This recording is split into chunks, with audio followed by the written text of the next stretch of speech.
So, you've had enough, haven't you? The rent is eating you alive, your boss communicates entirely through passive-aggressive Slack messages, your neighbor parks across your driveway every single Thursday, and somehow, your coffee now costs $8.50. $8.50 for a flat white.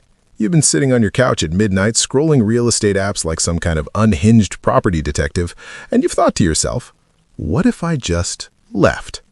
Well, today we're talking about the best small towns in Australia to pack up your life, chuck everything in a ute, and start over. New town, new you. Possibly the same problems, but at least the rent's cheaper and the sunsets are genuinely ridiculous. I want to be clear, I'm not talking about running away from your problems. I'm talking about strategically relocating your problems to a more scenic location, where you can breathe again as you figure it out. There's a difference. That's called personal growth. Let's get into it. Now, before we dive in, let me explain what I'm actually looking for here. Because not all small towns are created equal. There are small towns where it's peaceful and charming, and you can build a beautiful life. And then there are small towns where the pub closed in 2009, there's one shop that sells both hardware and Christmas cake, and if you move there from the city, you'll be known as the new bloke for the next 40 years. I've done the research so you don't have to. Here's what I'm looking at. Affordability, because the whole point is to stop crying at your bank app. Community, you want actual humans around, not tumbleweeds. Something to do. Arts, outdoor stuff, food, markets, anything. Broadband, we all need to work remotely, let's not pretend otherwise. And the vibe. The feeling you get when you walk down the main street and think, yeah, I could live here. You'll know it when you hit it. Right, town by town. Castlemaine, Victoria. First stop, Castlemaine. Population about 9,000, about 120 kilometers north of Melbourne. If Fitzroy and the Blue Mountains had a baby and raised it on live jazz and farmers market bread, it would be Castlemaine. Now I know what you're thinking. That sounds like it's full of people who moved from Melbourne. And yes, you're right, but they moved there for a reason, and that reason is that Castlemaine is genuinely excellent. The Castlemaine State Festival is one of the best regional arts events in the country, runs every 2 years, packed with musicians, performers, artists, furniture makers, winemakers, and people who are inexplicably happy about all of it. The main street has good cafes, a proper independent bookshop, the kind where the guy at the counter has strong opinions about books and isn't afraid to share them, and a creative community that's been quietly thriving for years. Housing?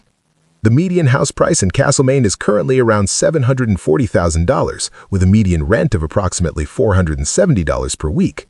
That's meaningfully below Melbourne, and what you're buying isn't just a house. It's a place where people are actually doing interesting things. Potters, writers, musicians, small food producers, all of it happening in this surprisingly vibrant little town in the Victorian goldfields. Worth noting, prices have dipped about 1.3% over the past year, which for buyers is actually a decent window. The downside is the winter. It's cold. Not brutally cold, but cold enough that you'll spend 4 months huddled under a blanket questioning your choices. But come spring, you'll remember exactly why you moved there. Verdict: ideal for creative types, people escaping Melbourne, and anyone who wants to feel significantly more interesting within a month of arriving. 2. Broome, Western Australia. If you want the complete opposite of city life, and I mean you will feel like you've landed on a different planet, you want Broome. Remote, about 2,200 kilometers north of Perth, up in the Kimberley. Around 14,000 people. Cable Beach, which is genuinely one of the most beautiful stretches of sand anywhere in the world, and I say that having seen a few beaches. What makes Broome special beyond the scenery is its history. Japanese pearl divers, Malay crew, Chinese merchants, Aboriginal communities, Afghan cameleers, all of it layered into this town over more than a century. It's not your typical Australian country town. It's something altogether different. Now, I want to be clear. The property market here has been moving, and I want to give you the real picture. The median house price in Broome hit $780,000 in mid-2025, representing annual price growth of around 10.7%, so it's not the hidden bargain it once was, particularly if you're coming from somewhere cheap. But compared to Sydney or Melbourne, the numbers still stack up. And here's what's remarkable for renters and investors. Median rental prices in Broome have reached $1,050 per week, up 14.3% in the past year alone. That is a significant number. If you're planning to rent rather than buy in Broome, budget accordingly. The rental market there is extremely tight. The lifestyle is sun-drenched and relaxed in a way that cities simply cannot replicate. People come to Broome for a season and then just stay. 10 years later, slightly more tanned, running a boat tour business, never going back. You'll meet dozens of them. Now, the wet season. I'll be honest, from November through to April, it is hot and humid and monsoonal, and the kind of heat where you walk outside at 7 in the morning and immediately need another shower. That's not for everyone. But the dry season, May through October, is one of the finest climates in Australia. You'll be watching camels walk along the beach at sunset, cold drink in hand, wondering how this became your actual life. Verdict? Perfect for people who want adventure, extraordinary natural beauty, and zero chance of running into anyone they know at brunch. Number 3, Murwillumbah, New South Wales. Here's one that almost never makes these lists, and it absolutely should. Murwillumbah, please forgive my poor pronunciation, sits in the Tweed Valley in far northern New South Wales, about 35 kilometers inland from the coast and 30 kilometers south of the Queensland border. Population? Around 8,000. It's surrounded by World Heritage-listed rainforest with Mount Warrnambool, or Warrnambool, rising out of the valley like something from a different era. The scenery is genuinely extraordinary, not nice for a regional town extraordinary, actually extraordinary. For years, Murwillumbah was overlooked because all the attention went to Byron Bay, which is about an hour down the coast. But Byron got expensive, extremely expensive, and the people who actually want to live a creative, community-oriented life rather than just post about it started moving inland. A lot of them ended up in Murwillumbah. The result is a town that's been quietly transforming. There's a growing arts scene, good cafes, the Tweed Regional Gallery, which holds the Margaret Olley Arts Centre, genuinely worth visiting, and a food culture starting to reflect the quality of what's being grown in the valley around it. Now for the numbers, and they're genuinely compelling. The median house price in Murwillumbah is currently around $940,000, with annual capital growth of 8.67%, and median rent sits at $750 per week. So you're getting strong growth, decent rental yield, and you're still paying roughly half what you'd pay in Barrie for a similar lifestyle feel and a fraction of Byron Bay. Some sources put the median sale price closer to $900,000, up about 10% annually. Either way, the direction of travel is clear, and the value gap with the coast is real. That gap won't last forever. Verdict? For people who want natural beauty, a community on the rise, proximity to the coast, and the satisfaction of having found somewhere good before everyone else did. Some sources put the median sale price closer to $900,000, up about 10% annually. Either way, the direction of travel is clear, and the value gap with the coast is real. That gap won't last forever. Verdict? For people who want natural beauty, a community on the rise, proximity to the coast, and the satisfaction of having found somewhere good before everyone else did. Number 4. Charters Towers, Queensland. Now we're getting into territory that most Australians haven't properly considered. Charters Towers, about 130 kilometers inland from Townsville in Queensland. Population? Around 8,000. This town has more history per square meter than almost anywhere else in the country. During the gold rush of the 1870s, Charters Towers was a serious city. Stock exchanges, theaters, banks, grand public buildings. It was one of the wealthiest towns in Queensland. Then, the gold ran out and the town got essentially preserved in time, which is extraordinary for us today. Because of that history, you can buy a beautifully restored heritage home, a proper Queenslander with wide verandas and high ceilings and all the character you could want, for prices that will make you stop and reread the listing several times. Here's what the market actually looks like in 2025 to 26, and it depends how you measure it. In Charters Towers itself, median house prices are sitting around $280,000, with rents close to $400 a week. That's pushing rental yields well above 7%.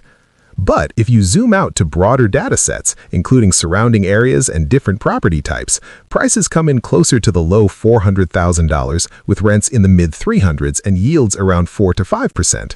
Either way, the takeaway is the same.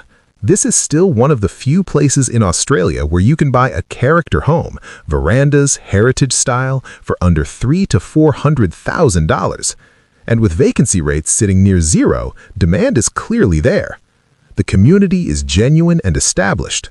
There are good schools. Charters Towers has a long history as a boarding school town which draws families from across rural Queensland, solid local businesses, and a population that hasn't been hollowed out.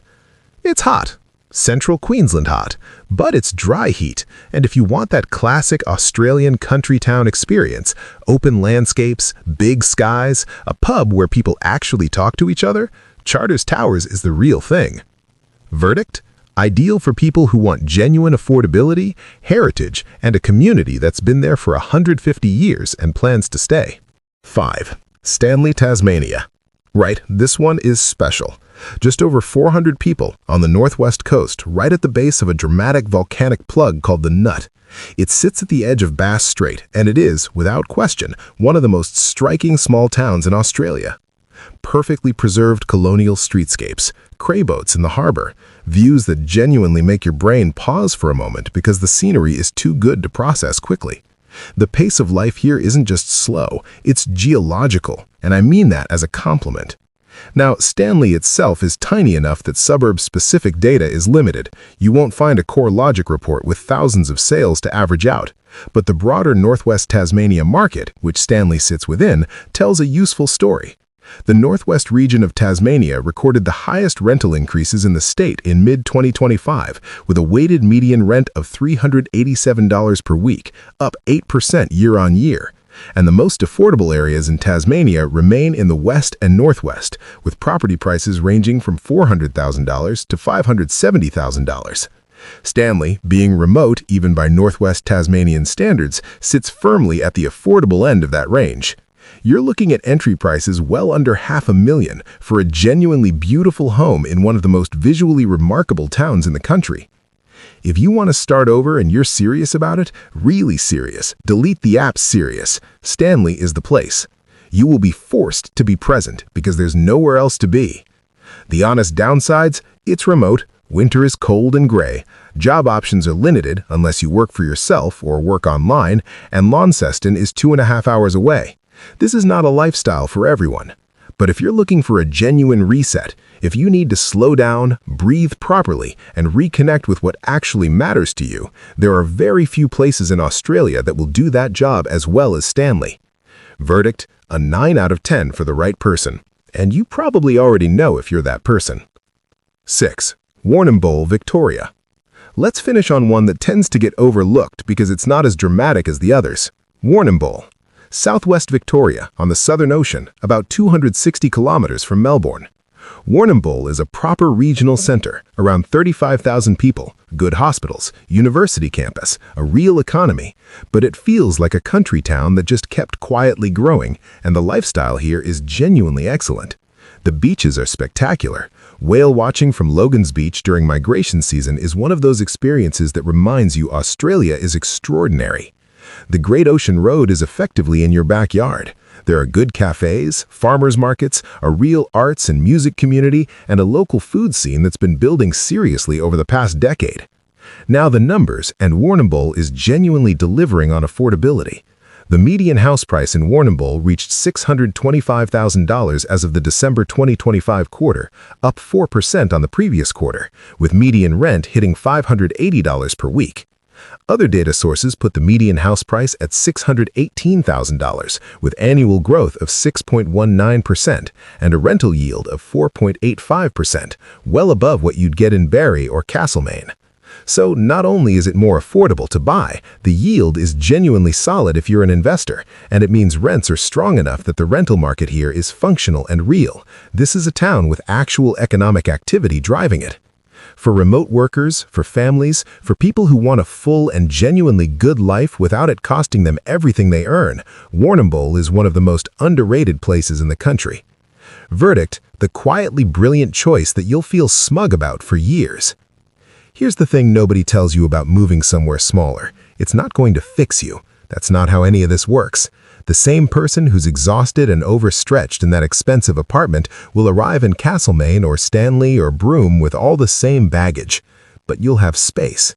Space to think, space to breathe, space to figure out who you actually are when you're not spending 90 minutes a day on public transport going somewhere you don't particularly want to be. That matters. It really does. The cities are wonderful, and I love them, but there's a whole continent out here full of towns where life is cheaper, slower, and in a lot of ways better, where people say hello to strangers not because they're odd, but because that's just what you do. Sometimes the most useful thing you can do is just go somewhere smaller. Thank you for watching. See you in the next one.